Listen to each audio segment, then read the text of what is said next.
FiFi, the world's only flying B-29. They built 3,970 of these aircraft during World War II.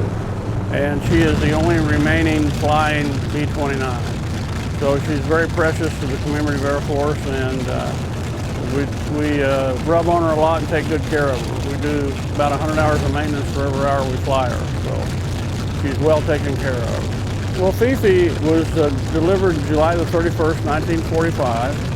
About 2 weeks later, the war was over, so she stayed in the States the whole time. Finally ended up in the China Lake Desert at the Naval Proving Ground. Sat out there for some 17 years until we found her and got permission to restore her and fly her out. And then worked on her for 3 more years to get her ready to travel.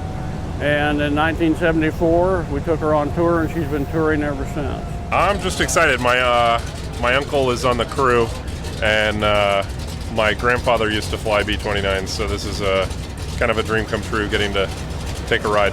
You know, just the experience of being in a plane like this is indescribable.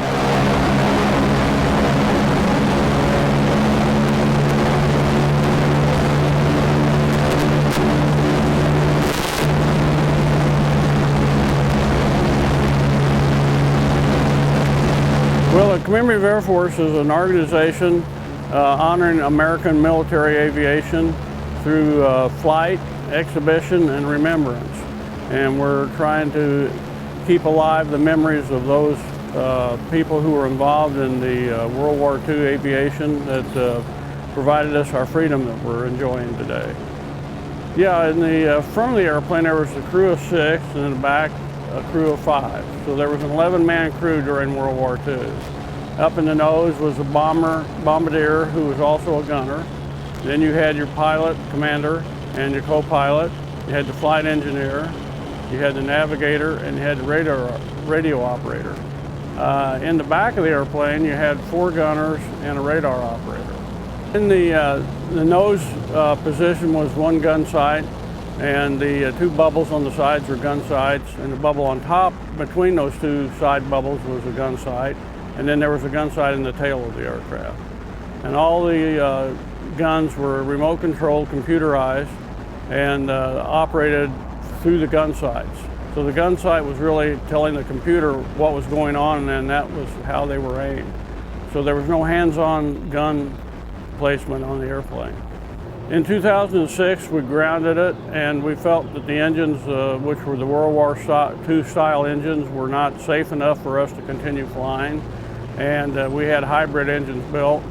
And in 2010, she rolled out with 4 new engines, and they have been performing very, very well. We're very happy with them. They built over 300,000 aircraft during World War II, and as a matter of fact, very few are left today. Normally on just a modest cruise setting, we'll burn 400 gallons an hour, and about 6 to 8 gallons of oil an hour total. So it's a very expensive aircraft just to fly. So that's why we're out and, raising funds for the aircraft, and also bringing history to the people so they can come out and see it, touch it, and smell it, ride on it, and keep the memories alive too of those who provided our freedom for us. There was almost 4,000 B-29s that were built during World War II. Believe it or not, you can build that many airplanes and only 1 is left today to still fly. And that's our Commemorative Air Force B-29 FiFi. I mean, I won't kid you, there's no doubt there's some responsibility that comes with that, to think that you certainly don't want to be the last guy to fly the world's only B-29 Superfortress. But we take great care, we do a lot of training, so there's a great weight of responsibility. But the neatest thing about it, of course, is the historical value of what this airplane represents, the men, the women, what our country. I believe that preserving this airplane is as important as preserving the national anthem.